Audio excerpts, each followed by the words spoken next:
আসসালামু আলাইকুম আরহামাতুল্লাহ। প্রিয় বন্ধুরা, আশা করি আপনারা সকলেই ভালো আছেন। আজকের ভিডিওতে আমরা জেনে নেব ইস্তেঞ্জার আদব। যে পাঁচ দিকে ফিরিয়া ইস্তেঞ্জা করা নিষেধ এবং যে 10 জায়গায় ইস্তেঞ্জা করা নিষেধ।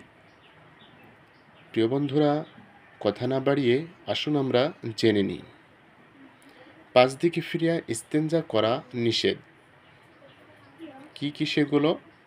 1 নম্বর হলো কেবলার দিকে মুখ করিয়া। 2 নম্বর কেবলার দিকে পিঠ করিয়া, অর্থাৎ পশ্চিম দিকে ইস্তেঞ্জা করা যাবে না এবং পূর্ব দিকেও ইস্তেঞ্জা করা যাবে না। 3 নম্বর হলো চন্দ্রের দিকে মুখ করিয়া। 4 নম্বর সূর্যের দিকে মুখ করিয়া।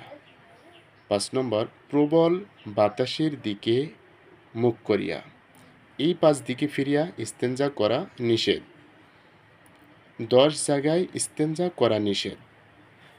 1 নম্বর হলো মানুষ চলাচলের রাস্তায়, ছায়াদার ফলদার গাছের নিচে, উজু ও গোসলের স্থানে, গর্তের ভিতরে, গোরস্থানে, দাঁড়ায়া বা হাঁটিয়া, বিনা ওজরে পানিতে, ঘরে বা বিছানায়, মসজিদের আঙ্গিনায় বা ঈদগাহে।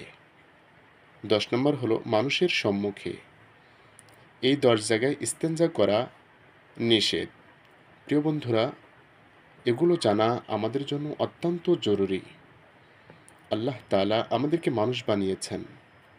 আল্লাহ তাআলা আমাদেরকে প্রতিটা কাজের হিসাব নেবেন। অতএব আমাদের প্রত্যেকটি কাজ যেন শরীয়ত মোতাবেক হয়, রসুলের সুন্নাহ অনুযায়ী হয়। প্রিয় বন্ধুরা, আল্লাহ তাআলা আমাদের সকলকে আমল করার তৌফিক দান করুন।